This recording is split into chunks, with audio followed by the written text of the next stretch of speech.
ಇತರೆ ರಾಷ್ಟ್ರಗಳ ನಡುವಿನ ಕದನದ ಕುರಿತಂತೆ ನಾನು ಕಳೆದ ಅನೇಕ ದಿನಗಳಿಂದ ನಿಮ್ ಜೊತೆ ಕೆಲವು ಪ್ರಮುಖವಾಗಿರುವಂತ ಸಂಗತಿಗಳನ್ನ ಹಂಚಿಕೊಳ್ತಾ ಇದ್ದೀನಿ. ಇವತ್ತು ಅದರ ಮುಂದುವರಿದ ಭಾಗ. ಯುದ್ಧ ನಿರಂತರವಾಗಿ ನಡೀತಾ 9-10 ದಿನಕ್ಕೆ ಇವತ್ತು ಕಾಲಿಟ್ಟಿದೆಯಲ್ಲ. ನಮ್ಮಲ್ಲಿ ಅನೇಕರಿಗೆ ಯುದ್ಧ ಯಾವ ದಿಕ್ಕಲ್ಲಿ ಹೋಗ್ತಾ ಇದೆ ಅಂತ ಗೊತ್ತಾಗ್ತಿಲ್ಲ, ಮತ್ತು ಯುದ್ಧದ ಒಟ್ಟಾರೆ ಪರಿಣಾಮ ಏನು ಅನ್ನೋದ್ರ ಕುರಿತಂತೆ ಅನೇಕರು ಚರ್ಚೆ ಮಾಡ್ತಿದ್ದಾರೆ. ಯಾರು ಗೆಲ್ತಾರೆ, ಯಾರು ಸೋಲ್ತಾರೆ ಅನ್ನೋದ್ರ ಕುರಿತಂತೆ. ಫೈನ್, ನಾನು ಯಾರು ಗೆಲ್ತಾರೆ ಯಾರು ಸೋಲ್ತಾರೆ ಅಂತ ಹೇಳೋದಿಲ್ಲ. ಒಟ್ಟಾರೆ ಬಿದ್ದಿರುವಂತ ಚುಕ್ಕೆಗಳನ್ನ ಹೆಕ್ಕಿ ಕೊಡ್ತೀನಿ. ಅದನ್ನ ಡಾಟ್ ಕನೆಕ್ಟ್ ಮಾಡ್ಕೊಂಡು ನೋಡುವ ಜವಾಬ್ದಾರಿ ನಮ್ಮೆಲ್ಲರದು ಇದೆ. ನಾವು ನಿರ್ಧಾರ ಮಾಡಬೇಕಾಗಿದೆ ಯಾರು ಗೆಲ್ತಾರೆ ಯಾರು ಸೋಲ್ತಾರೆ ಅಂತ. ಒಂದು ಪುಟ್ಟ ಪ್ರಯತ್ನ ನಾವು ಮಾಡೋಣ. ಮೊದಲನೇದಾಗಿ, ಪೇಪರ್ ಮೇಲೆ ಇರಾನ್ ಭರ್ಜರಿಯಾಗಿ ಫೈಟ್ ಮಾಡ್ತಾ ಇದೆ, ಅಮೆರಿಕ ಸೋಲಿಸ್ತಾ ಇದೆ ಅಂತ ನಾವೆಲ್ಲರೂ ಓದ್ತಾ ಇದ್ದೀವಿ. ನಿರಂತರವಾಗಿ ಅದ್ ನಮ್ಗೆ ಕಾಣಿಸ್ಕೊಳ್ತಾ ಇದೆ. ಬಟ್ ಈ ಪೇಪರ್ ಫೈಟಿಂಗು ಯಾವತ್ತೂ ನಡೀತಾ ಇರುತ್ತೆ. ಆಪರೇಷನ್ ಸಿಂಧೂರ್ ನಡೆಯುವಾಗ ಪಾಕಿಸ್ತಾನ ಗೆಲ್ತಾ ಇದೆ. ಭಾರತದ ರಫೇಲ್ ವಿಮಾನಗಳು ಬಿದ್ದಿವೆ, 5 ಬಿದ್ದೋಯ್ತು, 6 ಬಿದ್ದೋಯ್ತು, 6-0 ಪಾಕಿಸ್ತಾನದ ಒಂದಕ್ಕೂ ಏನೂ ಆಗ್ಲಿಲ್ಲ ಅನ್ನುವಂತ ವರದಿಗಳನ್ನು ನಾವು ನೋಡ್ತಾ ಇದ್ವಿ. ಚೈನಾ ಮತ್ತು ಇಸ್ಲಾಂ, ನಾನು ವಾಪಸ್ ರಿಪೀಟ್ ಮಾಡ್ತಿದ್ದೀನಿ, ಚೈನಾ ಮತ್ತು ಇಸ್ಲಾಂ ಇವೆರಡೂ ಸೇರಿದ್ರೆ ಜಗತ್ತಿನ ಬೆಸ್ಟ್ ಪ್ರಾಪಗಂಡಾ ಮಿಷನ್ ಆಗಿ ಕೆಲಸ ಮಾಡುತ್ತೆ. ಹಾಗೆ ಇವತ್ತು ಕೂಡ ಚೈನಾ ಮತ್ತು ಇಸ್ಲಾಮಿಕ್ ಫೋರ್ಸಸ್ ತುಂಬಾ ಚೆನ್ನಾಗಿ ಕೆಲಸ ಮಾಡ್ತಿರೋದು ಗೊತ್ತಾಗುತ್ತೆ. ಹೀಗಾಗಿ ಈ ಪ್ರಾಪಗಂಡಾ ಯಾವ ದಿಕ್ಕಲ್ಲಿ ಹೋಗುತ್ತೆ ಅಂತ ಹೇಳಲಿಕ್ಕೆ ಬರಲ್ಲ. ಆದ್ರೆ ಇರಾನ್ ಈ ಯುದ್ಧದಲ್ಲಿ ಏನು ಮಾಡ್ತಾನೆ ಇಲ್ವಾ, ಅಮೆರಿಕಾದ ಮೇಲೆ ಡೆಂಟ್ ಮಾಡ್ತಾ ಇಲ್ವಾ ಅಂತ ಕೇಳಿದ್ರೆ, ಡೆಫಿನೆಟ್ಲಿ ಅಮೆರಿಕಕ್ಕೆ ಭರ್ಜರಿ ಆಗಿರುವಂತ ಡೆಂಟ್ ನ ಅಮೆರಿಕ ಎಕ್ಸ್ಪೆಕ್ಟ್ ಮಾಡದೇ ಇರುವಂತ ದಿಕ್ಕಿನಲ್ಲಿ ಅಮೆರಿಕಾದ ಮೇಲೆ ಡೆಂಟ್ ಮಾಡ್ತಾ ಇದೆ. ಸುಮ್ಮನೆ ಒಂದು ಉದಾಹರಣೆ ಕೊಡ್ತೀನಿ ನಾನು ನಿಮ್ಗೆ. ಯುಎಸ್ ನ ಅಮೆರಿಕಾದ ರ್ಯಾಡಾರ್ಗಳನ್ನ ಇರಾನ್ ಆರಂಭದ ದಿನಗಳಿಂದಲೂ ಕೂಡ ಧ್ವಂಸ ಮಾಡ್ತಾ ಬಂದಿದೆ. ಜೋರ್ಡಾನ್ ನಲ್ಲಿ ಅಮೆರಿಕಾದ ಥರ್ಡ್ ರೆಡಾರ್ ಸಿಸ್ಟಮ್ ಇತ್ತು. ಆ ಥರ್ಡ್ ರೆಡಾರ್ ಸಿಸ್ಟಮ್ ಅನ್ನ ಇರಾನ್ ಮಿಸೈಲ್ ದಾಳಿಯಲ್ಲಿ ಅದು ಧ್ವಂಸಗೊಂಡಿದೆ. ಕತಾರ್ನಲ್ಲಿ ಯಾವ ರೆಡಾರ್ ಸಿಸ್ಟಮ್ಗಳು ಇಡೀ ಗಲ್ಫ್ಗೆ ರಕ್ಷಣೆ ಕೊಡ್ತಾ ಇದ್ವೋ ಅಂತ ಅರೆ ರೆಡಾರ್ ಸಿಸ್ಟಮ್ಗಳನ್ನ ಪೂರ್ತಿ ಪ್ರಮಾಣದಲ್ಲಿ ಇರಾನ್ ಧ್ವಂಸಗೊಳಿಸಿದೆ. ಈ ರೆಡಾರ್ನ ಕಾಸ್ಟ್ $1 ಬಿಲಿಯನ್ ನಷ್ಟಿತ್ತು. ಹೆಚ್ಚು ಕಡಿಮೆ 8-9 ಸಾವಿರ ಕೋಟಿ ರೂಪಾಯಿ ಎಷ್ಟಿದ್ದಂತ ಈ ಅರೆ ರೆಡಾರ್ ನ ಅದು ಪೂರ್ಣ ಪ್ರಮಾಣದಲ್ಲಿ ಧ್ವಂಸಗೊಳಿಸಿದೆ. ಇದು ಯಮನ್ ನಿಂದ ಹಿಡಿದು ಪರ್ಷಿಯನ್ ಗಲ್ಫ್ನವರೆಗೆ ಅಷ್ಟೂ ಜಾಗವನ್ನ ಪ್ರೊಟೆಕ್ಟ್ ಮಾಡ್ತಾ ಇತ್ತು. ಯಾವುದೇ ಮಿಸೈಲ್ ಬಂದ್ರು ಅದನ್ನ ಪೇಟ್ರಿಯಟ್ ಸಿಸ್ಟಮ್ಗೆ ಇನ್ಫಾರ್ಮ್ ಮಾಡುವಂತ ಕೆಲಸ ಮಾಡ್ತಿತ್ತು. ಅದನ್ನ Iran ಧ್ವಂಸಗೊಳಿಸಿದೆ.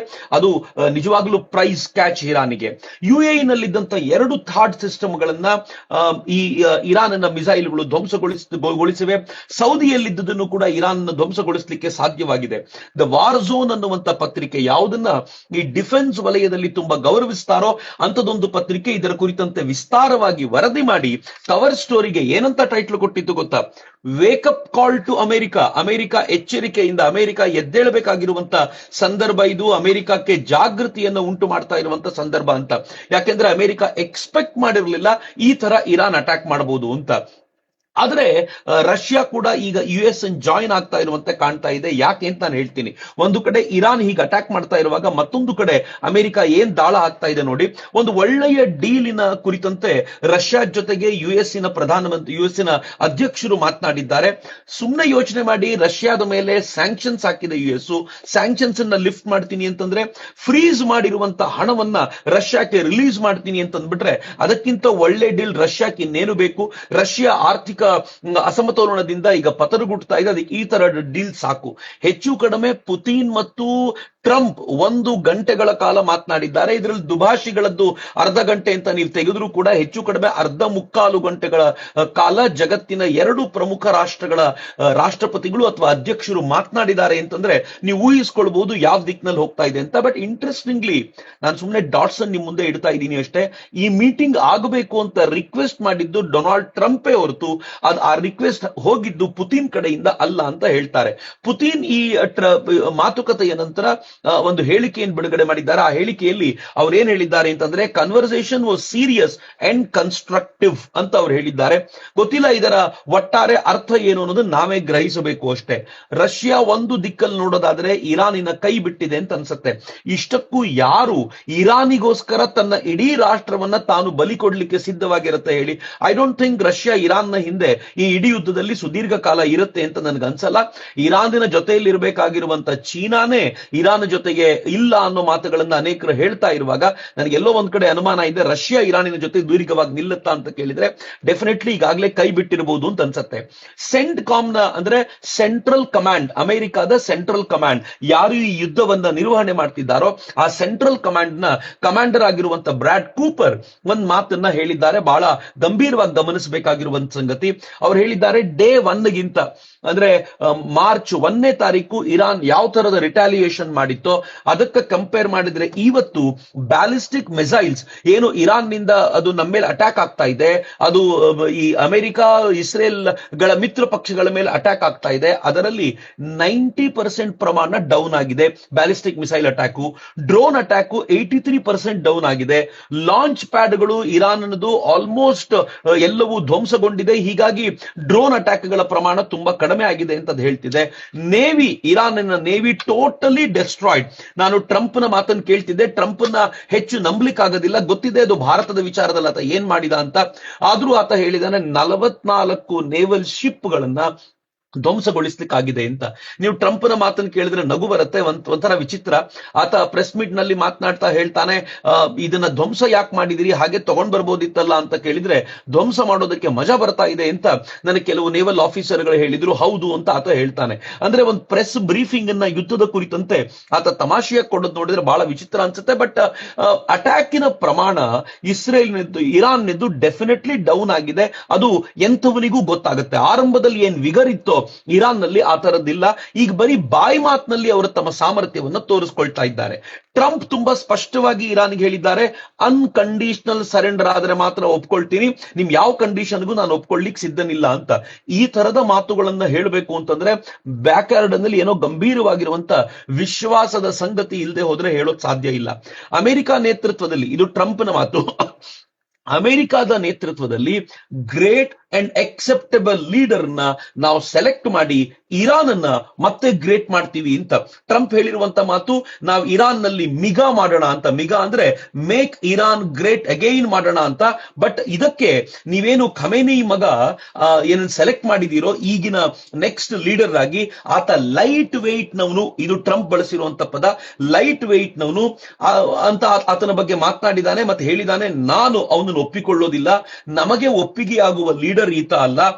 I have to be involved in appointing the new ruler ಅಂತ ಅವ್ರು ಹೇಳಿದ್ದಾನೆ. ಅಂದ್ರೆ ಮುಂದಿನ ಹೊಸ ರೂಲರ್ ನ ಆಯ್ಕೆ ಮಾಡಬೇಕಾದಾಗ ಅದರಲ್ಲಿ ನನ್ನ ಇನ್ವಾಲ್ವ್ಮೆಂಟ್ ಇರಬೇಕು ಅಂತ ಟ್ರಂಪ್ ಹೇಳಿರೋದು ನಾವು ಗಮನಿಸಬೇಕಾಗಿರುವಂತ ಸಂಗತಿ ಅಂತ. ಇನ್ನೊಂದು ಆಶ್ಚರ್ಯದ ಸಂಗತಿ ಹೇಳ್ತೀನಿ, ನಾನು ಇತ್ತೀಚೆಗೆ ಓದ್ತಾ ಇದ್ದೆ, ಈಗ ಯಾರು ಖಮೇನಿಯ ಮಗ ಅವನನ್ನ ಎಲೆಕ್ಟ್ ಮಾಡಿದ್ದಾರೋ ಆತನದೊಂದು ಬಂಗಲೆ, ಪ್ರಾಬಬ್ಲಿ $1,000,000 ಡಾಲರ್ಗಳ ವೆಚ್ಚದ ಬಂಗಲೆಯೊಂದು UK ನಲ್ಲಿದೆ ಅಂತ. ಆತ ಸುದೀರ್ಘ ಕಾಲ UK ಯಲ್ಲಿದ್ದವನು, ಹೀಗಾಗಿ ಆತ ಅಲ್ಲಿ ಬಂದಿದ್ದಾನೆ ಅಂತಂದ್ರೆ ಬ್ಯಾಕ್ ಡೋರ್ ನ ಸಂಧಾನವೂ ಕೂಡ ಸಾಧ್ಯವಾಗಬಹುದು ಅಂತ ಅನ್ಸುತ್ತೆ. ಸೊ ಹೇಗೆ ಮೊಹಮ್ಮದ್ ಯೂನುಸ್ ಅನ್ನ ಕರ್ಕೊಂಡು ಬಂದು ಕೂರಿಸಿದ್ರೋ, ಆತ US ನಿಂದ ಟ್ರೈನ್ಡ್ ಆಗಿದ್ನೋ, ಹಾಗೆ ಇರಾನ್ ನಲ್ಲಿ ತಮಗೆ ಬೇಕಾಗಿರುವ ಒಬ್ಬನನ್ನ ಕೂರಿಸಿ ಇಡೀ ಈ ಪ್ರಕರಣವನ್ನ, ಈ ಯುದ್ಧವನ್ನ ಅತ್ಯಂತ ಸಾಮಾನ್ಯ ಅಂತ ತೋರಿಸಲಿಕ್ಕೆ ಬೇಕಾಗಿರುವ ಎಲ್ಲ ಪ್ರಯತ್ನವನ್ನ ಅಮೆರಿಕ ಮಾಡ್ಕೊಂಡಿದೆ ಅಂತ ನನಗನ್ಸತ್ತೆ. ಆದ್ರೆ ಗಮನಿಸಬೇಕಾಗಿರೋ ಮತ್ತೊಂದು ಸಂಗತಿ, ನಾನು ಅದಕ್ಕೆ ಹೇಳಿದ್ ನಿಮಗೆ, ನಾನು ಬರೀ ಡಾಟ್ಸ್ ಅನ್ನ ಎರಚಿಡ್ತೀನಿ, ನೀವು ಅದನ್ನ ಕನೆಕ್ಟ್ ಮಾಡ್ಕೊಂಡು ನೋಡಬೇಕು ಅಷ್ಟೇ ಅಂತ. ಇರಾನಿನ ಫಾರಿನ್ ಮಿನಿಸ್ಟರ್ ಸೈಯದ್ ಅಬ್ಬಾಸ್ ಅರಾಗ್ಚಿ ಆತ ಏನ್ ಹೇಳಿದ್ದಾನೆ ಅಂತಂದ್ರೆ, ಇರಾನ್ ಈಗ ಗ್ರೌಂಡ್ ಇನ್ವೇಷನ್ಗೆ ರೆಡಿ ಆಗಿದೆ ಅಂತ. ಅಂದ್ರೆ ನಮ್ಮ ಹತ್ರ ಇನ್ ಮುಂದೆ ಏರ್ ಸ್ಪೇಸ್ ನಲ್ಲಿ ಹೋರಾಟ ಮಾಡುವ ತಾಕತ್ತಿಲ್ಲ, ನೇವಲ್ ಬೇಸ್ ನಾವು ಪೂರ್ತಿ ಕಳ್ಕೊಂಡ್ ಬಿಟ್ಟಿದೀವಿ, ಇನ್ ನಮ್ ಸ್ಟ್ರೆಂತ್ ಏನಾದ್ರೂ ಇದ್ರೆ ಅದು ಗ್ರೌಂಡ್ ಅಲ್ಲಿ ಮಾತ್ರ ಅಂತ. ಇದುವರೆಗೂ ಎಲ್ಲ ಎಕ್ಸ್ಪರ್ಟ್ಸ್ ಏನ್ ಹೇಳ್ತಿದ್ದಾರೆ ಅಂತಂದ್ರೆ, ಗ್ರೌಂಡ್ ಗೆ ಏನಾದ್ರೂ ಅಮೆರಿಕ ನುಗ್ಗಿದ್ರೆ ಇರಾನಿನ ವಿರುದ್ಧ ಅಮೆರಿಕ ಬಹಳ ದೊಡ್ಡ ಮುಖಭಂಗವನ್ನು ಎದುರಿಸುತ್ತೆ ಅಂತ. ಸಿಂಪಲ್ ರೀಸನ್ ಯಾಕೆ ಅಂತ ನಾನು ಹೇಳ್ತೀನಿ. ಈಗ ಕಾಶ್ಮೀರದಲ್ಲಿ ಭಾರತೀಯ ಸೇನೆ ಎಷ್ಟೇ ಹೋರಾಟ ಮಾಡುವ ಪ್ರಯತ್ನ ಪಟ್ಟರು, ಕಾಶ್ಮೀರವನ್ನ ಚೆನ್ನಾಗಿ ತಿಳಿದಿರುವಂತ ಅಲ್ಲಿನ ಟೆರರಿಸ್ಟ್ಗಳು, ಅಲ್ಲಿನ ಲೋಕಲ್ ಸಪೋರ್ಟ್ ಅನ್ನ ಪಡ್ಕೊಂಡು ಮನೆಗಳಿಂದ ಏನ್ ನೆಟ್ವರ್ಕ್ ಇದೆ ಅದನ್ನ ಬಳಸ್ಕೊಂಡು ಅವ್ರು ಹೋರಾಟ ಮಾಡ್ತಾರಲ್ಲ, ಆ ಹೋರಾಟವನ್ನ ಎದುರಿಸೋದು ಸುಲಭದ ಸಂಗತಿಯಲ್ಲ. ಅದಕ್ಕೆ ಸುದೀರ್ಘ ಕಾಲ ಅಲ್ಲಿ ಉಳ್ಕೊಳ್ಬೇಕಾಗಿರುವಂತ, ಆ ಜಾಗವನ್ನ ಅಧ್ಯಯನ ಮಾಡಬೇಕಾಗಿರುವಂತ, ಜನರ ವಿಶ್ವಾಸವನ್ನ ಗಳಿಸಬೇಕಾಗಿರುವಂತ ಪ್ರಯತ್ನ ಆಗಬೇಕು. ಅಮೆರಿಕಕ್ಕೆ ಇದು ಸಾಧ್ಯ ಇಲ್ಲ, ಮತ್ತು ಅಮೆರಿಕ ಸುದೀರ್ಘ ಕಾಲದ ಹೋರಾಟಕ್ಕೆ ಸಿದ್ಧವಾಗಿರೋದು ಒಪ್ಪಿಕೊಳ್ಬಹುದಾಗಿರುವಂತ ಸಂಗತಿಯಲ್ಲ. ಹೀಗಾಗಿ ಇರಾನ್ ಮುಕ್ತ ಆಹ್ವಾನ ಕೊಡ್ತಾ ಇದೆ, ತಾಕತ್ತಿದ್ರೆ ಬನ್ನಿ ಅಂತ. ಅಲ್ಲಿಗೆ ಇರಾನ್ ಏರ್ ಸ್ಟ್ರೈಕ್ ಮಾಡಬಹುದಾಗಿರುವಂತ ಕೆಪಾಸಿಟಿಯನ್ನ ಕಳ್ಕೊಂಡಿದೆ. ಅಲ್ಲಿಗೆ ಇರಾನ್ ನೇವಲ್ ಬೇಸ್ ನ ಮೂಲಕ ಅಟ್ಯಾಕ್ ಮಾಡುವ ಕೆಪಾಸಿಟಿಯನ್ನ ಕಳ್ಕೊಂಡಿದೆ. ಇದುವರೆಗೂ ನಡೆದಿರುವ ಇಷ್ಟು ದಿನಗಳ ಯುದ್ಧದಲ್ಲಿ ಅಮೆರಿಕ ಮತ್ತು ಇಸ್ರೇಲ್ ಇರಾನ್ ನ ಏರ್ ಮತ್ತು ನೇವಲ್ ಸ್ಟ್ರೆಂತ್ ಅನ್ನ ಟೋಟಲಿ ಡೆಸ್ಟ್ರಾಯ್ ಮಾಡಿದೆ ಅನ್ನೋದನ್ನ ಒಪ್ಕೋಬಹುದಾ? ನೀವೇ ಯೋಚನೆ ಮಾಡಬೇಕಾಗಿರುವ ಸಂಗತಿ. ಈಗ ಹೇಳಿ, ಯಾರು ಗೆಲ್ತಾ ಇದ್ದಾರೆ ಯುದ್ಧದಲ್ಲಿ ಅಂತ ನೀವು ಇಮ್ಯಾಜಿನ್ ಮಾಡಿ ಏನಾಗ್ತಾ ಇರ್ಬೋದು ಅಂತ.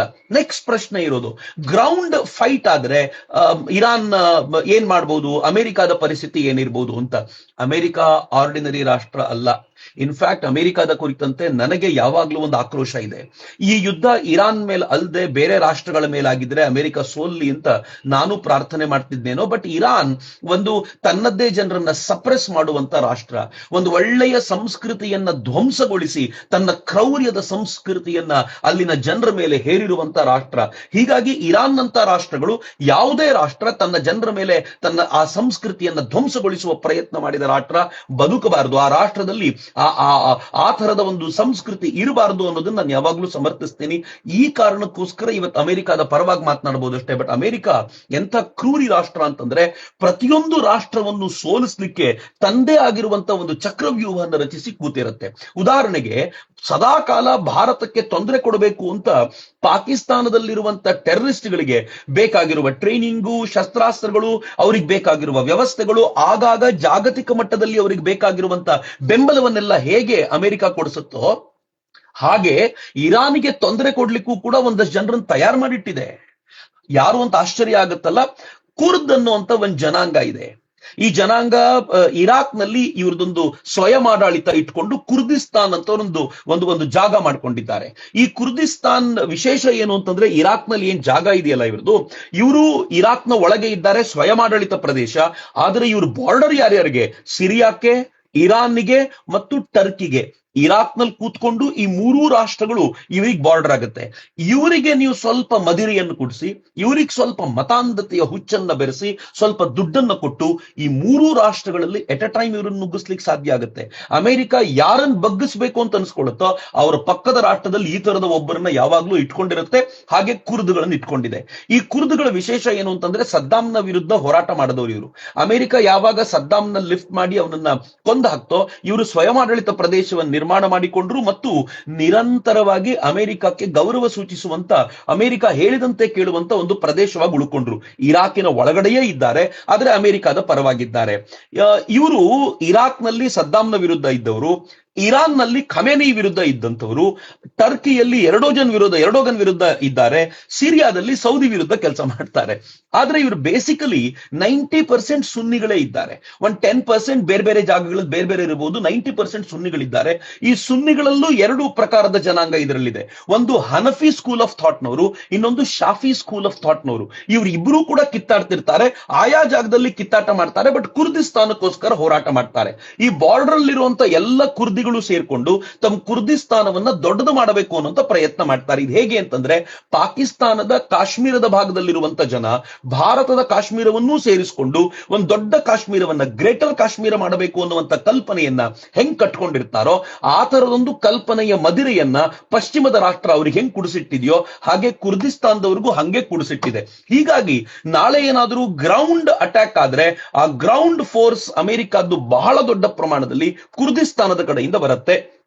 ಇನ್ನೊಂದು ಪಾಯಿಂಟ್ ಕುರ್ದಿಸ್ತಾನದ ಕುರಿತಂತೆ ಕೊಡಬೇಕು ಅಂತಂದ್ರೆ, ಅಮೆರಿಕ ಸದ್ದಾಮನ್ನ ಮೇಲೆ ದಾಳಿ ಮಾಡಿ ಸದ್ದಾಮನನ್ನ ಕರ್ಕೊಂಡೋಗಿ ಅವನನ್ನು ಕೊಂದ ನಂತರ ಕುರ್ದಿಸ್ತಾನದಲ್ಲಿ ಬಾರ್ಜಾನಿ ಕುಟುಂಬದವರಿಗೆ ಅಧಿಕಾರವನ್ನ ಕೊಡ್ತು.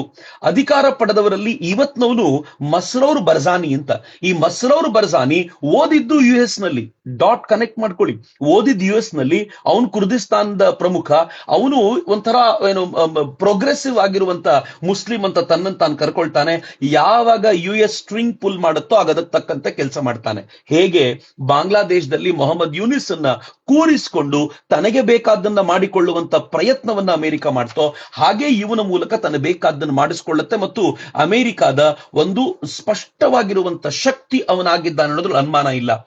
ಈ ಇರಾನ್ನ ಭಾಗದಲ್ಲಿ, ಇದು ನಾನು ಇರಾಕಿನ ಭಾಗದಲ್ಲಿ ಹೇಳಿದೆ, ಇರಾನ್ನ ಭಾಗದಲ್ಲಿ ಕುರ್ದ್ಗಳಿಗೆ ಸಂಬಂಧಪಟ್ಟಂತೆ PDKI, ಕೋಮಲಾ, ಖಬಾತ್ ಮತ್ತು PAK ಅನ್ನುವಂತ 4 ತರದ ವಿಭಿನ್ನ ಪಾರ್ಟಿಗಳು ಕೆಲಸ ಮಾಡ್ತವೆ. ಅವರು ಅದಾಗ್ಲೇ 20,000 ಜನರ ಟ್ರೂಪ್ಗಳನ್ನ ರೆಡಿ ಮಾಡಿಕೊಂಡು ಇರಾನಿನ ಮೇಲೆ ಅಟ್ಯಾಕಿಗೆ ಶುರು ಮಾಡ್ಕೊಂಡು ನಿಂತಿದ್ದಾರೆ. ಅದಕ್ಕೆ ಅಮೆರಿಕ ಮತ್ತು ಇಸ್ರೇಲ್ ಅವರಿಗೆ ಆರ್ಮ್ಸ್ ಸಪೋರ್ಟ್ ಕೂಡ ಮಾಡ್ತಿದೆ, ಬೇಕಾಗಿರುವಂತ ವ್ಯವಸ್ಥೆಯನ್ನ ಡೆಫಿನೆಟ್ಲಿ ಮಾಡ್ತಾರೆ. ಇದೇ ಸಂದರ್ಭದಲ್ಲಿ ಇರಾನ್ ಏನ್ ಮಾಡಿದೆ, ಇವ್ರು ಹೀಗೆ ಮಾಡ್ತಾರೆ ಅನ್ನೋ ಭಯದಿಂದಲೇ ಇರಾಕಿನ ಭಾಗದಲ್ಲಿರುವಂತ ಕುರ್ದಿಸ್ತಾನದ ಮೇಲೆ ಬಾಂಬ್ ಅಟ್ಯಾಕ್ ಮಾಡಿದೆ. ಅದು ಇವ್ರಿಗೆ ಇನ್ನೂ ಹೆಚ್ಚು ಮದಿರೆಯನ್ನು ಕುಡಿಸಿದಂತಾಗಿದೆ. ನಾವು ಯಾವ ಕಾರಣಕ್ಕೂ ಇರಾನ್ ಅನ್ನು ಬಿಡಬಾರದು ಅಂತ. ದೋ ಇರಾಕಿನ ಭಾಗದಲ್ಲಿರುವಂತ ಕುರ್ದ್ಗಳು ನಾವು ನ್ಯೂಟ್ರಲ್ ಅಂತ ಹೇಳ್ಕೊಂಡ್ರು, ಇವರಾರು ನ್ಯೂಟ್ರಲ್ ಅಲ್ಲ. ಯಾವಾಗ ಅಮೆರಿಕ ಸ್ಟ್ರಿಂಗ್ ಪುಲ್ ಮಾಡುತ್ತೋ ಅವರೆಲ್ಲ ನುಗ್ಲಿಕ್ಕೆ ಡೆಫಿನೆಟ್ಲಿ ರೆಡಿ ಇರ್ತಾರೆ ಅಂತ. ಈ ನುಸುಳುಕೋರರು ಭಡಕಾಯಿಸಿದರೆ ನುಗ್ತಾರೆ, ಅವ್ರಿಗೇನು ಬಾಳ ಇಲ್ಲ. ಒಂದ್ ಸ್ವಲ್ಪ ಮತಾಂಧತೆಯನ್ನ ತುಂಬಬೇಕು, ಇಸ್ಲಾಮಿಗೆ ಖತರ ಅಂತ ಹೇಳ್ಬಿಟ್ರೆ ಸಾಕು, ಅವ್ರು ನುಗ್ಲಿಕ್ಕೆ ತಯಾರಾಗ್ಬಿಡ್ತಾರೆ ಅಂಥವ್ರು. ಮತ್ತು ಇವರು ಈ ಇರಾನಿನ ಈ ರಿಸೋರ್ಸಸ್ ಅನ್ನ ಡೈವರ್ಟ್ ಮಾಡ್ತಾರೆ.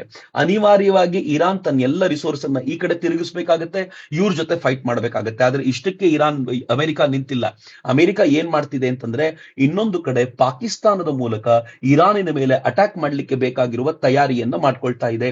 ಅದಕ್ಕೋಸ್ಕರ ಸೌದಿಯನ್ನ ಬಳಸ್ಕೊಂಡಿದೆ. ಸೌದಿ ಪಾಕಿಸ್ತಾನಕ್ಕೆ ಅದಾಗ್ಲೇ ಎಚ್ಚರಿಕೆಯನ್ನ ಕೊಟ್ಟಿದೆ. ಇವೆಲ್ಲವನ್ನು ನೋಡೋದಾದ್ರೆ ಪಾಕಿಸ್ತಾನವೂ ಕೂಡ ತನ್ನ ಟ್ರೂಪ್ ಅನ್ನ ಮೊಬಿಲೈಸ್ ಮಾಡಿ ಬಾರ್ಡರ್ ಅಲ್ಲಿ ನಿಲ್ಲಿಸಿಕೊಂಡಿದೆ.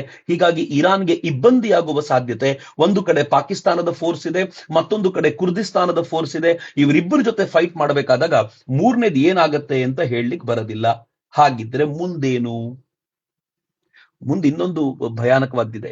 ಈ ಕಡೆ ಇರಾನ್ ಎರಡೂ ಕಡೆ ಫೈಟ್ ಮಾಡಬೇಕಾದಾಗ ಇಸ್ರೇಲ್ ಒಂದು ಪ್ಲಾನ್ ಮಾಡ್ತಾ ಇದೆ ಅಂತ ಅದೇ ಪತ್ರಿಕೆ ವಾರ್ಝೋನ್ ಅನ್ನುವಂತ ಪತ್ರಿಕೆ ಏನ್ ಹೇಳುತ್ತೆ ಅಂತಂದ್ರೆ, ಇರಾನ್ ನಲ್ಲಿರುವಂತ ಎನ್ರಿಚ್ಡ್ ನ್ಯೂಕ್ಲಿಯರ್ ಫೆಸಿಲಿಟಿಯನ್ನ ಪೂರ್ತಿ ಧ್ವಂಸಗೊಳಿಸ್ಲಿಕ್ಕೆ ಇಸ್ರೇಲ್ ತಯಾರಿ ನಡೆಸ್ತಾ ಇದೆ ಅಂತ. ಈಗಾಗಲೇ ಇಸ್ರೇಲ್ ತನ್ನ ಬಂಕರ್ಗಳಲ್ಲಿ, ಇರಾನ್ ತನ್ನ ಬಂಕರ್ ಒಳಗೆ ಈ ಎನ್ರಿಚ್ಡ್ ಯುರೇನಿಯಂ ಅನ್ನು ಇಟ್ಟಿದೆ. 90% ಎನ್ರಿಚ್ ಆಗಿರುವಂತ 400 kg ಯುರೇನಿಯಂ ಇದೆ ಅಂತ ಹೇಳ್ತಾರೆ. ಈ 400 kg ಎನ್ರಿಚ್ಡ್ ಯುರೇನಿಯಂ 11 ಅಟಾಮಿಕ್ ಬಾಂಬ್ಗಳನ್ನ ಮಾಡಲಿಕ್ಕೆ ಸಾಕಾಗುತ್ತೆ. ಅದು ಬಿಟ್ಟು 20% ಎನ್ರಿಚ್ಡ್ ಆಗಿರುವಂತ 1000 kg ಯುರೇನಿಯಂ ಅವ್ರ ಹತ್ರ ಇದೆಯಂತೆ. ಅದು ಬಿಟ್ಟು ಉಳಿದ ಯುರೇನಿಯಂ ಎಲ್ಲ 3.6%, ಅದು ಪವರ್ ಜನರೇಟ್ ಮಾಡ್ಲಿಕ್ಕೋಸ್ಕರ ಸಾಕಾಗುವಂತ ನ್ಯೂಕ್ಲಿಯರ್ ರಿಯಾಕ್ಟರ್ ಬಳಕೆಗೆ ಬೇಕಾಗುವಂತ ಯುರೇನಿಯಂ ಇದೆ ಅಂತ.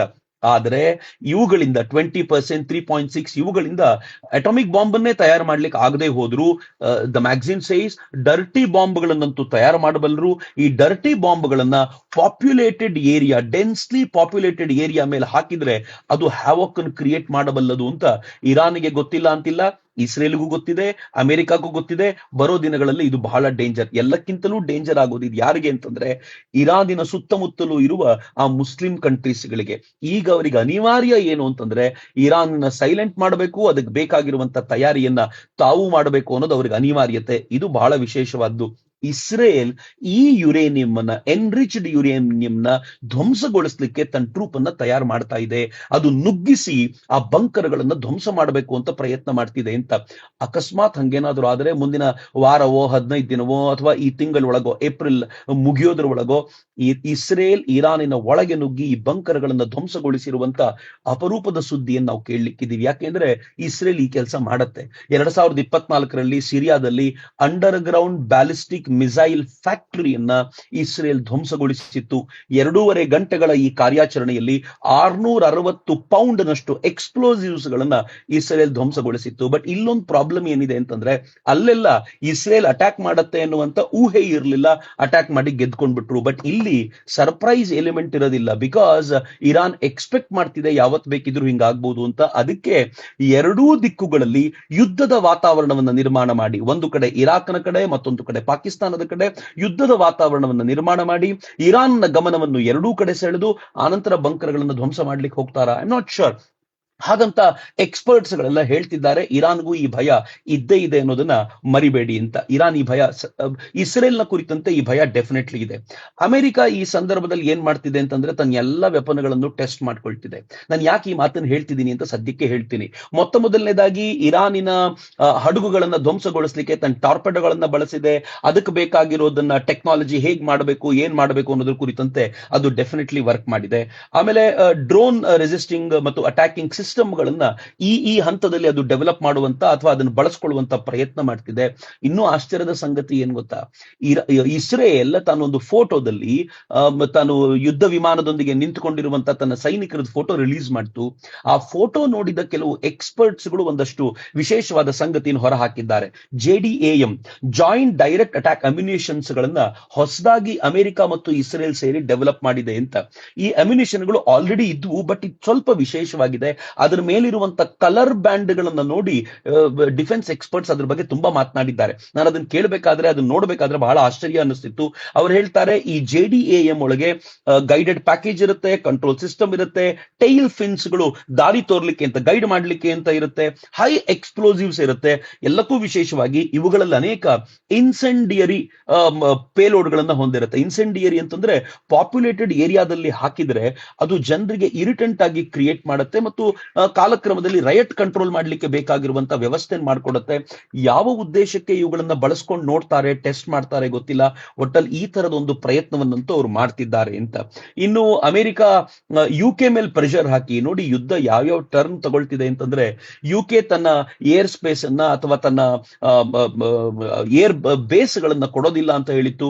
ಅಮೆರಿಕ ಯಾವ ತರ ಪ್ರೆಷರ್ ಹಾಕ್ತು ಅಂತಂದ್ರೆ ಫೈನಲಿ UK ಅಗ್ರಿ ಮಾಡಿದೆ. ಅದರ ಪರಿಣಾಮ ಇವತ್ತು ಇಂಗ್ಲೆಂಡಿನ ಏರ್ ಬೇಸ್ಗಳಲ್ಲಿ B1B ಲ್ಯಾನ್ಸರ್ ಬಾಂಬರ್ಗಳಿವೆ, B-52 ಬಾಂಬರ್ಗಳು ಅದು ಹೋಗಿ ರೆಡಿಯಾಗಿ ಕೂತಿವೆ, ಯಾವತ್ತು ಬೇಕಿದ್ರು ಅಟ್ಯಾಕ್ ಮಾಡ್ಲಿಕ್ಕೆ ಸಿದ್ಧವಾಗಿದೆ. ಅಂದ್ರೆ ಯಾವ ದಿಕ್ಕಿನಿಂದ ನೋಡಿದ್ರು ಕೂಡ ಇರಾನ್ ಎದುರುಗಡೆ ಅಮೆರಿಕ ಸರೆಂಡರ್ ಆಗ್ಬಿಡ್ಬೋದಾ ಅಥವಾ ಸೈಲೆಂಟ್ ಆಗ್ಬಿಡ್ಬೋದಾ? I don't think so.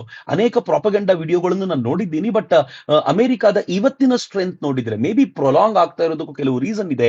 ನಾನು ಅದನ್ನು ಕಾಲಕ್ರಮದಲ್ಲಿ ನಿಮ್ ಜೊತೆ ಚರ್ಚೆ ಮಾಡ್ತೀನಿ, ಬಟ್ ಇಷ್ಟಂತೂ ಹೌದು. ಆದ್ರೆ ಈ ಚೈನಾದಿಂದ ಪಾಕ್ ಅನ್ನ ಐಸೋಲೇಟ್ ಮಾಡುವಂತ ಪ್ರಯತ್ನವೂ ಕೂಡ ಈ ಸಂದರ್ಭದಲ್ಲಿ ಮಾಡ್ತಾ ಇರೋದನ್ನ ನಾವು ಗಮನಿಸಬೇಕು. ಇನ್ನೊಂದು ಪ್ರಾಪಗಂಡಾ ವಾರ್, ನಂಗೆ ಗೊತ್ತಿಲ್ಲ ನೀವು ಗಮನಿಸಿದ್ರೋ ಇಲ್ವೋ ಅಂತ, ಟ್ರಂಪ್ ಒಂದು ಟ್ವೀಟ್ ಮಾಡಿದ ಇತ್ತೀಚೆಗೆ. ಆ ಟ್ವೀಟ್ ಏನಿತ್ತು ಅಂತಂದ್ರೆ, ಆಸ್ಟ್ರೇಲಿಯಾದ ಪ್ರಧಾನಮಂತ್ರಿಗೆ ಆತ ಮಾಡಿದ ಟ್ವೀಟ್, ಆಸ್ಟ್ರೇಲಿಯಾಕ್ಕೆ ಇರಾನಿನ ವಿಮೆನ್ಸ್ ಫುಟ್ಬಾಲ್ ಟೀಮ್ ಹೋಗಿತ್ತು. ಅವರು ಇರಾನಿನ ರಾಷ್ಟ್ರಗೀತೆಯನ್ನು ಹಾಡ್ಲಿಕ್ಕೆ ವಿರೋಧಿಸಿದ್ರು, ಹಾಡ್ಲೇ ಇಲ್ಲ. ಆನಂತರ ತಾವು ಇರಾನಿನ ಕುರಿತಂತೆ ಇದ್ದ ಗೌರವ ತಮಗಿಲ್ಲ ಅನ್ನೋದನ್ನ ಅವ್ರು ಹೇಳ್ಕೊಳ್ಳೋ ಪ್ರಯತ್ನ ಮಾಡಿದ್ರು. ಅದಾದ ನಂತರ ಏನಾಯ್ತು, ಇರಾನಿನ ಅಧಿಕೃತ ಗವರ್ಮೆಂಟ್ ಅವ್ರನ್ನ ಡಿಸೋನ್ ಮಾಡ್ತು, ನಮಗೂ ಅವ್ರಿಗೂ ಸಂಬಂಧ ಇಲ್ಲ ಅನ್ನೋ ರೀತಿಯಲ್ಲಿ. ಆಗ ಒಂದಷ್ಟು ಇರಾನಿಯನ್ ವಿಮೆನ್ ಫುಟ್ಬಾಲ್ ಟೀಮ್ ನ ಜನ ಅಲ್ಲಿನ ಸರ್ಕಾರಕ್ಕೆ ನಮ್ಗೆ ಅಸೈಲಂ ಕೊಡಿ ಅಂತ ಕೇಳ್ತು, ನಾವು ವಾಪಸ್ ಹೋಗ್ಲಿಕ್ಕೆ ಆಗೋದಿಲ್ಲ ಅಂತ. ಬಟ್ ಟ್ರಂಪ್ ತನ್ನ ಟ್ವೀಟ್ ಅಲ್ಲಿ ಹೇಳ್ತಾನೆ, ಆಸ್ಟ್ರೇಲಿಯಾ ಅವರನ್ನು ವಾಪಸ್ ಕಳಿಸ್ಬೇಕು ಅಂತ ಪ್ರಯತ್ನ ಪಡ್ತಿದೆ, ಆಸ್ಟ್ರೇಲಿಯಾ ದೊಡ್ಡ ತಪ್ಪು ಮಾಡ್ತಿದೆ, ಐದರ್ ಆಸ್ಟ್ರೇಲಿಯಾ ಅವರನ್ನು ಇಟ್ಕೊಳ್ಳಿ ಅಥವಾ ಅಮೆರಿಕಕ್ಕೆ ಕಳಿಸ್ಕೊಡ್ಲಿ, ನಾವು ಅವರನ್ನು ಇಟ್ಕೊಳ್ತೀವಿ ಅಂತ. ಇಟ್ಸ್ ಅ ಪ್ರಾಪಗಂಡಾ ವಾರ್ ಅಥವಾ ನರೇಟಿವ್ ಬಿಲ್ಡಿಂಗ್. ಅಮೆರಿಕ ಮಕ್ಕಳನ್ನ ಕೊಂದಿದೆ ಇರಾನ್ ನಲ್ಲಿ ಅನ್ನುವಂತ ಆ ನರೇಟಿವ್ ನ ವಿರುದ್ಧ ಈ ಹೆಣ್ಣು ಮಕ್ಕಳ ರಕ್ಷಣೆಗೆ ನಾನ್ ಸಿದ್ಧ ಅಂತ ಆತ ಹೇಳುವಂತ ಒಂದು ಟ್ವೀಟ್ ಇದೆಯಲ್ಲ, ಅದು ಡೆಫಿನೆಟ್ಲಿ ಇನ್ನೊಂದು ನರೇಟಿವ್ ನ ಬಿಲ್ಡ್ ಮಾಡುವಂತ ಪ್ರಯತ್ನ. ಈ war most of the time narrative building ಅಲ್ಲೇ ಬಹಳ ದೊಡ್ಡ ಪ್ರಯತ್ನ ಆಗ್ತಾ ಇದೆ. ನೆಕ್ಸ್ಟ್ ನನಗೆ ಬಹಳ interesting, Iran Iraq Israel America ಏನಾದ್ರೂ ಆಗ್ಲಿ, ಬಟ್ ಭಾರತದ ಕಥೆ ಏನಪ್ಪಾ ಮಿತ್ರ? ಭಾರತದ 50% ಆಯಿಲ್ ಅದು ಸಿ ರೂಟ್ ನಿಂದನೇ ಬರೋದು. ಆದ್ರೆ ನಾವು 50-75 ದಿನಗಳಿಗೆ ಬೇಕಾಗುವಷ್ಟು ಆಯಿಲ್ ಸ್ಟಾಕ್ ಮಾಡಿ ಇಟ್ಕೊಂಡಿದೀವಿ ಅಂತ ಈ ದೇಶದ ಪೆಟ್ರೋಲಿಯಂ ಸಚಿವರು ಹೇಳಿಯಾಗಿದೆ. ಹೀಗಾಗಿ we are safe, no doubt. ಎರಡನೇದು, ರಷ್ಯಾದಿಂದ ನಮ್ಗೆ ಈಗ ಬರ್ತಾ ಇರುವಂತ 2 lakh ಬ್ಯಾರಲ್ ಪರ್ ಡೇ ಏನಿದೆಯೋ ಅದನ್ನ ನಾವು 6 to 8 lakh ಬ್ಯಾರಲ್ ಪರ್ ಡೇಗೆ ಏರಿಸಲಿಕ್ಕೆ ಸಾಧ್ಯತೆ ಇದೆ ಅಂತ ಅದರ ಕುರಿತಂತೆ ಎಲ್ಲರೂ ಮಾತನಾಡ್ತಾ ಇದ್ದಾರೆ. ನಾವು ಇಂಪೋರ್ಟ್ ಜಾಸ್ತಿ ಮಾಡ್ಕೊಳ್ಬಹುದು ಮತ್ತು ನಾವು ಅದನ್ನ ಬಿಟ್ಟು ಬೇರೆ ಬೇರೆ ಕಡೆಗಳಿಂದ ಸೋರ್ಸ್ ಮಾಡ್ತಾ ಇದ್ದೀವಿ. ಒಂದೇ ಸ್ಟ್ರೇಟ್ ಆಫ್ ಹಾರ್ಮುಜ್ ಬಿಟ್ಟು ಬೇರೆ ಬೇರೆ ಕಡೆಗಳಿಂದ ಸೋರ್ಸ್ ಮಾಡುವಂತ ಒಂದು ತಯಾರಿಯನ್ನ ಎಲ್ಲ ದಿಕ್ಕಿನಿಂದಲೂ ಮಾಡ್ಕೊಂಡಿದ್ದೀವಿ. ಮತ್ತು ನಮ್ಮ ರಿಫೈನರಿಗಳೇನಿವೆ ಅವು ಅತ್ಯಾಧುನಿಕವಾದ್ದರಿಂದ ಯಾವ ರಾಷ್ಟ್ರದಿಂದ ನಮ್ಮ ಹತ್ರ ಕ್ರೂಡ್ ಆಯಿಲ್ ಬಂದ್ರು ಅದನ್ನ ರಿಫೈನ್ ಮಾಡುವಂತ ಕೆಪಾಸಿಟಿ ನಾವು ಇಟ್ಕೊಂಡಿರೋದ್ರಿಂದ ಬಹುಶಃ ನಮಗೆ ಬರುವ ದಿನಗಳಲ್ಲಿ ಸದ್ಯದ ಮಟ್ಟಿಗೆ ಇವತ್ತಿನ ವ್ಯವಸ್ಥೆ ಹೀಗೆ ನಡೆದ್ರೆ ಸದ್ಯದ ಮಟ್ಟಿಗೆ ಏನೂ ತೊಂದರೆ ಆಗೋದಿಲ್ಲ ಅಂತ ನನ್ಗನ್ಸತ್ತೆ. ಹೀಗಾಗಿ ನನ್ಗನ್ಸತ್ತೆ ಯುದ್ಧ ನಡೀತಿರೋದು ಯಾರ ಮಧ್ಯನೋ ಹೌದು, ಆದ್ರೆ ರೂಲ್ ಮಾಡ್ತಾ ಇರೋದು ಭಾರತ. ಯಾಕೆ ಅಂತಂದ್ರೆ ಚೀಪ್ ರಷ್ಯನ್ ಆಯಿಲ್ ಅನ್ನ ನಾವು ಪಡ್ಕೋತಾ ಇದ್ದೀವಿ ಇವೆಲ್ಲ ಗಲಾಟೆಗಳ ನಡುವೆ. ಎರಡನೇದು, ಹಾರ್ಮುಜ್ ಸ್ಟ್ರೇಟ್ ಏನಿದೆ, ಹಾರ್ಮುಜ್ನ ಜಲಸಂಧಿ ಏನಿದೆ, ಈ ಮೂಲಕ ಚೈನಾದ ವಸ್ತುಗಳಿಗೆ ನಾವು ಬಿಡುಗಡೆ ಹೋಗ್ಲಿಕ್ಕೆ ಕೊಡ್ತೀವಿ, ಹಾಗೆ ಭಾರತಕ್ಕೂ ನಾವು ತೊಂದರೆ ಕೊಡೋದಿಲ್ಲ ಅಂತ ಇರಾನ್ ಪ್ರತ್ಯಕ್ಷವಾಗಿ ಹೇಳಿದೆ. ಇದು ನಮಗೊಂದು ಓಪನ್ ಆಗಿರುವಂತ ವ್ಯವಸ್ಥೆ. ಇನ್ನು ಭಾರತ ಈ ಯುದ್ಧದ ಸಂದರ್ಭದಲ್ಲಿ ಹೆಚ್ಚು ಕಡಿಮೆ 55,000 ಜನರನ್ನ ಯಾರ್ಯಾರು ಗಲ್ಫ್ ಕಂಟ್ರಿಗಳಲ್ಲಿ ಸಿಕ್ಕಾಕೊಂಡಿದ್ರೋ, ಇರಾನ್ ನಲ್ಲಿ ಸಿಕ್ಕಾಕೊಂಡಿದ್ರೋ ಅಂತವರೆಲ್ಲರನ್ನೂ ಕೂಡ ತೊಂದರೆ ಆಗದಂತೆ ಭಾರತಕ್ಕೆ ಕರ್ಕೊಂಡು ಬರೋದ್ರಲ್ಲಿ ಯಶಸ್ವಿಯಾಗಿದೆ. ಏನ್ರಿ ಕಡಿಮೆ ಸಾಧನೆನ? 55,000 ಜನರನ್ನ, ನನ್ಗನ್ಸುತ್ತೆ ಕೆಲವು ರಾಷ್ಟ್ರಗಳಲ್ಲಿ 55,000 ಜನಸಂಖ್ಯೆಯೇ ಇಲ್ಲ, ಅಂಥದ್ರಲ್ಲಿ 55,000 ಜನರನ್ನ ಭಾರತಕ್ಕೆ ವಾಪಸ್ ಕರ್ಕೊಂಡು ಬಂದಿರೋದು ನಿಜಕ್ಕೂ ಅದ್ಭುತವಾಗಿರುವಂತ ಸಾಧನೆ ಭಾರತ ಮಾಡಿದೆ. ಇನ್ನು ಭಾರತದ ಫೈನಾನ್ಸ್ ಮಿನಿಸ್ಟರ್ ಹೆಂಗಿದ್ದಾರೆ, ಫಾರಿನ್ ಮಿನಿಸ್ಟರ್ ಹೆಂಗಿದ್ದಾರೆ ಅಂತಂದ್ರೆ, ಜೈಶಂಕರ್ ಹೇಗಿದ್ದಾರೆ ಅಂತಂದ್ರೆ, ಅಮೆರಿಕದ ಕೌಂಟರ್ ಪಾರ್ಟ್ ಜೊತೆಗೂ ಮಾತನಾಡ್ತಾರೆ, ಅವರು ಗಲ್ಫ್ ರಾಷ್ಟ್ರಗಳ ಕೌಂಟರ್ ಪಾರ್ಟ್ ಜೊತೆಗೂ ಮಾತನಾಡ್ತಾರೆ. ಇದು ಬಹಳ ವಿಶೇಷ. ಇನ್ನು ಅನೇಕರಿಗೆ ಬರ್ನಾಲ್ ಕೊಡಬಹುದಾಗಿರುವಂತ ಒಂದು ಮೊಮೆಂಟು ಅದು ಯಾರಿಂದ ಬಂದಿದೆ ಅಂತಂದ್ರೆ, ಯುನೈಟೆಡ್ ಅರಬ್ ಎಮಿರೇಟ್ಸ್ ನ ಭಾರತಕ್ಕೆ ಬಂದಂತ ಮೊದಲ ರಾಯಭಾರಿ, ಆತನ ಹೆಸರು Hussain Hassan Mirza. Let me repeat, Hussain Hassan Mirza, united Arab Emirates ನ ಭಾರತದ ಮೊದಲ ರಾಯಭಾರಿ ಆತ ಒಂದು ಇಂಟರ್ವ್ಯೂ ಕೊಡ್ತಾ ಏನ್ ಹೇಳ್ತಾನೆ ಗೊತ್ತಾ? 1 phone call from Modi can stop war. RSS ನವರೆಲ್ಲ ಹೇಳಿದ್ದು, ಇದು ಮೋದಿ ಭಕ್ತರೆಲ್ಲ ಹೇಳಿದ್ದು. ಯುನೈಟೆಡ್ ಅರಬ್ ಎಮಿರೇಟ್ಸ್ ನ ಒಬ್ಬ ರಾಯಭಾರಿ ಮಾತನಾಡ್ತಾ ಇರೋ ಮಾತು, 1 phone call from Modi can stop war. ಯಾರ್ಯಾರು ಕಾಂಗ್ರೆಸ್ಸಿನ ಟ್ರೋಲ್ಗಳಿದಾರೋ ವಾಪಸ್ ಅದನ್ನ ಕೇಳಿ, ಮೋದಿ ಫೋನ್ ಮಾಡ್ತಾರಾ ಅಂತ ತುಂಬಾ ಜನ ನನ್ ಕೇಳ್ತಿದ್ರು. ಮೋದಿ ಹೆಂಗ್ ಫೋನ್ ಮಾಡ್ತಾರೆ, ಫೋನ್ ಮಾಡಿದ್ರೆ ಏನಾಗುತ್ತೆ ಅಂತ UAE ರಾಯಭಾರಿ ಹೇಳ್ತಾರೆ. ಆತ ಮುಂದುವರೆದು ಕೇಳ್ತಾನೆ, ಈ ಇಂಟರ್ವ್ಯೂರ್ ಕೇಳ್ತಾನೆ, ಅದ್ ಹೆಂಗ್ ಸಾಧ್ಯ, ಅವ್ರ ಮಾತಿಗೆ ಹೇಗೆ ನಡೆಯುತ್ತೆ ಅಂತ ಕೇಳಿದ್ರೆ ಆತ ಹೇಳ್ತಾನೆ, respect that he enjoys amongst all the leaders. ಆ ಕಾರಣಕ್ಕೆ ಸಾಧ್ಯ ಆಗುತ್ತೆ. ಎಲ್ಲ ನಾಯಕರುಗಳಲ್ಲೂ ನರೇಂದ್ರ ಮೋದಿ ಎಂಜಾಯ್ ಮಾಡುವಂತ ರೆಸ್ಪೆಕ್ಟ್ ಇದೆಯಲ್ಲ, ಆ ಕಾರಣಕ್ಕೆ ಅವರು ಮಾತನಾಡಿದ್ರೆ ಯುದ್ಧ ನಿಲ್ಲಿಸಬಹುದು ಅಂತ. ಯುದ್ಧ ನಿಲ್ಲುತ್ತೋ ಬಿಡುತ್ತೋ ಬೇರೆ ಪ್ರಶ್ನೆ, ಆದ್ರೆ ನರೇಂದ್ರ ಮೋದಿ ಎನ್ನುವಂತ ಈ ಲೀಡರ್ ಮೇಲೆ ಜಗತ್ತಿಗಿರುವಂತ ವಿಶ್ವಾಸ ಇದೆಯಲ್ಲ, ಅದು ಬಹಳ ವಿಶೇಷವಾದ್ದು. ಇನ್ನೊಂದು ಹೇಳಲೇಬೇಕಾಗಿರುವ ಸಂಗತಿ, ಈ ಗುಲಾಮರ ಅಪ್ಪ, ನಾನು ಯಾವುದೋ ಒಂದು ಟ್ವಿಟರ್ ಹ್ಯಾಂಡಲ್ ಬಗ್ಗೆ ಮಾತಾಡ್ತಿಲ್ಲ, ಎಲ್ಲ ಗುಲಾಮರಿಗೂ ಅವ್ರ ಅಪ್ಪ ಯಾರು ಅಂತ ಕೇಳಿದ್ರೆ ಚೀನಾ ಅಂತಾರೆ. ಅವ್ರು ಸದ್ಯದ ಮಟ್ಟಿಗಂತೂ ಚೀನಾನ, ಈಗ ಚೀನಾ ಯಾರ ತಂಟೆಲ್ಲೂ ಇಲ್ವಲ್ಲ, ಹಿಂಗಾಗಿ ಚೀನಾ ಅಂತಾರೆ. ಬಟ್ ಚೀನಾ ಏನ್ ಮಾಡಿದೆ ಗೊತ್ತಾ? ಭಾರತಕ್ಕೆ ರಿಕ್ವೆಸ್ಟ್ ಮಾಡ್ಕೊಂಡಿದೆ, ನಾವೆಲ್ಲ ಸೇರ್ಕೊಂಡು ಬ್ರಿಕ್ಸ್ ಅನ್ನ ಗಟ್ಟಿ ಮಾಡೋಣ ಅಂತ. ಯಾಕೆಂದ್ರೆ ಇದರ ರಾಷ್ಟ್ರದ ಬ್ರಿಕ್ಸ್ ಗಳು ಅಲಗಾಡ್ತಾ ಇವೆಯಲ್ಲ, ಈಗ ಅದು ಭಾರತವನ್ನು ಕೇಳ್ಕೊಂಡಿದೆ. For the first time China ಈ ತರ ಭಾರತವನ್ನ ರಿಕ್ವೆಸ್ಟ್ ಮಾಡುವಂತ ಸ್ಥಿತಿಗೆ ಬಂದಿದೆ. ಇನ್ನೊಂದು ಸಂಗತಿ ಇದೆ, ಚೀನಾದ ಅಧಿಕೃತವಾಗಿರುವಂತ ಗವರ್ಮೆಂಟ್ ನ ಮುಖವಾಣಿ ಅಂತ ಯಾವ ಪತ್ರಿಕೆಯನ್ನು ಕರೀಬಹುದೋ ಆ ಪತ್ರಿಕೆ ಪಾಕಿಸ್ತಾನದ ಕೆಲವು ಟ್ರಾಲ್ಗಳು ಭಾರತದ ಸೇನಾ ಮುಖ್ಯಸ್ಥರು ಏನೋ ಹೇಳಿದ್ದಾರೆ ಅಂತ ಒಂದು ಫೇಕ್ ವಿಡಿಯೋ ರಿಲೀಸ್ ಮಾಡಿದ್ರಲ್ಲ, ಅದನ್ನ ಭಾರತದ PIB public press information bureau ಅವರು ಅದನ್ನೇನು ಫೇಕ್ ಅಂತ ಒಂದು ವಿಡಿಯೋ ಮಾಡಿದ್ರು. ಆ ಫೇಕ್ ವಿಡಿಯೋ ತೆಗೆದುಕೊಂಡು ಈ ತರದ ಫೇಕ್ ಸುದ್ದಿಗಳನ್ನ ಭಾರತದ ವಿರುದ್ಧವಾಗಿ ಹರಡಿಸ್ತಾ ಇದ್ದಾರೆ ಅಂತ ಚೈನಾದ ಪತ್ರಿಕೆ ಟ್ವೀಟ್ ಮಾಡಿದೆ. ನಾನಂತೂ ಮನಸ್ಸಿನಲ್ಲೂ ಯಾವತ್ತಾದ್ರೂ ಚೈನಾ ಹಿಂಗಾಗ್ಬೋದು ಅಂತ ಅನಿಸಿರ್ಲಿಲ್ಲ, ಆದ್ರೆ ಚೈನಾಕ್ ಹಂಗಾಗಿದೆ. ಸೊ ಯುದ್ಧ ಯಾವ ದಿಕ್ಕಿನಲ್ಲಿ ಹೋಗ್ತಾ ಇದೆ ಅಂತ ನೀವು ಯೋಚನೆ ಮಾಡ್ಬೋದು. ಆಮೇಲೆ ಪಾಕಿಸ್ತಾನ, ಯಾರ್ಯಾರು ಇಲ್ಲಿ ಕೂತ್ಕೊಂಡು ಪಾಕಿಸ್ತಾನ್ ಜಿಂದಾಬಾದ್ ಅಂತ ಹೇಳ್ತಿದ್ರು, ಪ್ಲೀಸ್ ಒಂದ್ಸಲ ಕೇಳಿಸ್ಕೊಳ್ಳಿ. ಪಾಕಿಸ್ತಾನದ ಕತೆ ಏನಾಗಿದೆ ಗೊತ್ತಾ? ಆಪರೇಷನ್ ಸಿಂಧೂರ್ ಟೈಮ್ ನಲ್ಲಿ ನಾವೊಂದು ಮುರೀದ್ ಏರ್ ಬೇಸ್ ಅನ್ನ ಧ್ವಂಸಗೊಳಿಸಿದ್ವಿ, ಗೊತ್ತಲ್ವಾ? ಆ ಮುರೀದ್ ಏರ್ ಬೇಸ್ ಮೇಲೆ ನಾವು ಮಿಸೈಲ್ ಹಾಕಿ ಆ ಮುರೀದ್ ಏರ್ ಬೇಸ್ ಧ್ವಂಸಗೊಂಡಿತ್ತು. ಅದರ ಮೇಲೆ ಟಾರ್ಪಲ್ ಹಾಕೊಂಡು ಅವ್ರು ಅದನ್ನ ತಯಾರು ಮಾಡ್ತೀವಿ, ರಿಪೇರಿ ಮಾಡ್ಕೋತೀವಿ ಅಂತೆಲ್ಲ ಹೇಳ್ತಿದ್ರು. ನಮ್ಗೆ ಏನೂ ಆಗ್ಲಿಲ್ಲಪ್ಪ, ಯಾವ ಏರ್ ಬೇಸು ಧ್ವಂಸಗೊಳ್ಳಿಲ್ಲ ಅಂತ ಪಾಕಿಸ್ತಾನ ಹೇಳ್ಕೊಳ್ತಿತ್ತಲ್ಲ. ಈಗ ಏನಾಗಿದೆ ಗೊತ್ತಾ? ಮೊನ್ನೆ NDTV ಅದರ ಸ್ಯಾಟಲೈಟ್ ಇಮೇಜಸ್ ಅನ್ನು ತೆಗೆದುಕೊಂಡು ತೋರಿಸಿದೆ. ಟೋಟಲ್ ಆ ಬೇಸ್ ಅನ್ನ ಪಾಕಿಸ್ತಾನ ಕ್ಲೋಸ್ ಮಾಡಿದೆ. ಆ ಬೇಸ್ ಇನ್ನು ಇಲ್ಲ ಅನ್ನೋ ತರ ಆಗಿದೆ. ಅಂದ್ರೆ ಅದಕ್ಕೆ ಅದನ್ನ ರಿಪೇರಿ ಮಾಡ್ಲಿಕ್ಕೆ ಆಗದೆ ಇರೋಷ್ಟು ಹಾಳಾಗಿರೋದ್ರಿಂದ ಇನ್ನು ಆ ಬೇಸ್ ಅನ್ನ ನಾವು ಯೂಸ್ ಮಾಡೋದಿಲ್ಲ ಅಂತ ಭಾರತ ಪಾಕಿಸ್ತಾನದ ಮುರೀದ್ ಏರ್ ಬೇಸ್ ಅನ್ನ ಸಂಪೂರ್ಣ ಧ್ವಂಸಗೊಳಿಸಿದೆ. ಮೀನ್ವೈಲ್ ಇದೇ ತರದ ಇನ್ನೊಂದು ಸುದ್ದಿ ಬಂದಿದೆ. ಎಲ್ಲ ಪಾಕಿಸ್ತಾನ್ ಲವರ್ಸ್ ಗಳಿಗೋಸ್ಕರ ಇದನ್ನ ನಾನು ಹೇಳ್ತಾ ಇದ್ದೀನಿ. ಪಾಕಿಸ್ತಾನದ ಕತೆ ಏನಾಗಿದೆ ಅಂತಂದ್ರೆ, ಪಾಕಿಸ್ತಾನ ಈ ನಡುವೆ ಟರ್ಕಿಯ ಒಂದು ಕಂಪನಿಗೆ $30 ಮಿಲಿಯನ್ ಒಂದು ಕಾಂಟ್ರಾಕ್ಟ್ ಕೊಟ್ಟಿದೆ. ಕಾಂಟ್ರಾಕ್ಟ್ ಏನ್ ಗೊತ್ತಾ? ಯುದ್ಧದ ಸಂದರ್ಭದಲ್ಲಿ VIP ಮುಚ್ಚಿಟ್ಕೊಡ್ಲಿಕ್ಕೆ ಬಂಕರ್ ಒಂದು ನಿರ್ಮಾಣ ಮಾಡ್ಕೊಡ್ಬೇಕು ಅಂತ. ಇಡೀ ಜಗತ್ತು ಯುದ್ಧ ಮಾಡ್ಲಿಕ್ಕೋಸ್ಕರ, ಫೈಟ್ ಮಾಡ್ಲಿಕ್ಕೋಸ್ಕರ ಸಿದ್ಧವಾಗಿ ನಿಂತಿದ್ರೆ ಆ ದೇಶದ ಸೈನಿಕರು ಹೋರಾಟಕ್ಕೆ ಅಂತ ನಿಂತಿದ್ರೆ ಪಾಕಿಸ್ತಾನ ಯುದ್ಧ ನಡೆದ್ರೆ ಎಲ್ಲಿ ಮುಚ್ಚಿಟ್ಕೋಬೇಕು ಅಂತ ಯೋಚನೆ ಮಾಡ್ತಿದೆ. ಇದನ್ನ ಸಪೋರ್ಟ್ ಮಾಡುವಂತ ಜನ ಇದ್ದಾರೆ ಅಂತ ಕೇಳಿದಾಗ ನಂಗೆ ಬಹಳ ವಿಚಿತ್ರ ಅನ್ಸುತ್ತೆ. ಮಿತ್ರ, ಯುದ್ಧ ಬಹಳ ವಿಶೇಷವಾದ ಟರ್ನ್ ತಗೊಂಡಿದೆ. ನಾವು ಯುದ್ಧ ಮಾಡುವಾಗ ಯಾಕೆ ಇಷ್ಟ ದಿನ ಆದ್ರೂ ಮುಗಿಲಿಲ್ಲ ಅಂತ ಕೇಳ್ತಾ ಇದ್ರು. ನಾವು 4 ದಿನದಲ್ಲಿ ಯುದ್ಧವನ್ನು ಮುಗಿಸಿದ್ವಿ. ಅಮೆರಿಕ ಇವತ್ತು ಇಷ್ಟ ದಿನ ಆದ ನಂತರವೂ ಯುದ್ಧ ಮಾಡುವಂತ ಸ್ಥಿತಿ ಬಂದಿದೆ. ಎಲ್ಲಿ ಹೋದ್ರಪ್ಪ ಪ್ರಶ್ನೆ ಮಾಡೋರು ದಯವಿಟ್ಟು ಪ್ರಶ್ನೆ ಮಾಡಿ. ಯಾವ ಇರಾನ್ ಏನ್ ಮಾಡತ್ತೆ ಅಂತ ಅನ್ಕೊಳ್ತಿದ್ರು ಅವ್ರು ಪ್ರಶ್ನೆ ಮಾಡಿ.